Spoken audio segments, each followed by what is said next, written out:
নমস্কার বন্ধুরা, চলে এসেছি আবার একটা নতুন ভিডিও নিয়ে। আজকে রবিবার, আর রবিবার হলেই মনে হয় যে একটু অন্যরকম খাবার দাবার হলে বেশ ভালো হতো। তো তার জন্য চলে এসেছি আজকে পাস্তা বানাতে। তো দেখো, জল বসিয়ে দিয়েছি, জলের ভিতরে নুন, সামান্য একটু হলুদ আর একটু তেল দিয়ে ভালো করে জলটাকে ফুটিয়ে নেব। জলটা যখন ফুটে গেছে, এবার দিয়ে দিলাম পাস্তাগুলো এবার সেদ্ধ করে নেব বেশ 5 মিনিট মতন। তোমরা ভিডিওটা প্রথম থেকে লাস্ট পর্যন্ত দেখো, আমি কিভাবে স্টেপ বাই স্টেপ পাস্তা বানাচ্ছি সেটা তোমাদের সঙ্গে শেয়ার করছি। আশা করছি ভিডিওটা অনেক ভালো লাগবে। এবার দেখো, যখন পাস্তা সেদ্ধ হয়ে গেছে, এবার তারপর নামিয়ে নিয়ে দিয়ে দিলাম তেলের ভিতরে দিয়ে দিলাম দুটো ডিম। ডিমটাকে ভালো করে নাড়িয়ে চাড়িয়ে ভালো করে ঝুরঝুরে করে ভেজে নেব। আর এই গরমে কখনোই ইচ্ছা করে না বন্ধুরা যে হেভি খাবার খাই, মানে একটু হালকা পাতলা এরকম হলে বেশ ভালো লাগে। কিন্তু কি করব বলো, রবিবার হলে মনটা কিন্তু আবার উড়ু উড়ু করে যে হয় ঘুরতে যাব, না হলে বাড়ি থাকলে একটু ভালো মন্দ খাবো।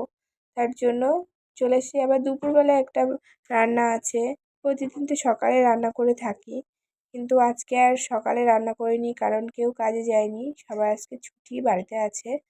তো তার জন্য সকালবেলায় পাস্তাটা করে নিচ্ছি। তো দেখো, ডিমগুলোকে ভাজা ভাজা করে নামিয়ে নিয়েছিলাম, তারপরে দিয়ে দিলাম পেঁয়াজের ভিতরে কেটে রাখা বেশ কয়েকটা কাঁচা লঙ্কা, এটাও ভালো করে নাড়িয়ে চাড়িয়ে হালকা একটু ভেজে নেব।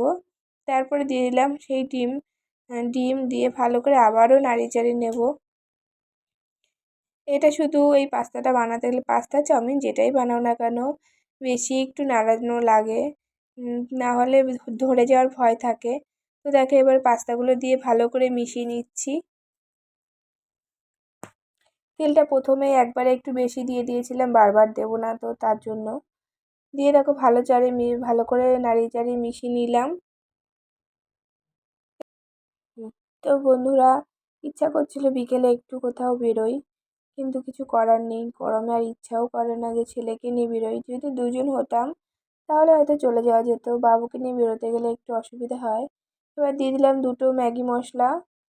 সিম্পলভাবে একদম করছি, একদম কোনো উল্টোপাল্টা কোনো মশলা দেবো না, জাস্ট একটু ম্যাগি মশলা দিয়ে নাড়িয়ে চাড়িয়ে নিলাম।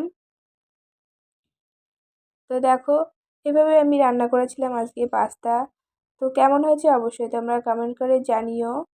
অনেকদিন বাপের বাড়িতেও যাই না জানো বন্ধুরা, একদম মনটা ভালো লাগছে না, মনে হচ্ছে একটু যদি ঘুরে আসতে পারতাম তাহলে হয়তো অনেকটাই ভালো লাগতো।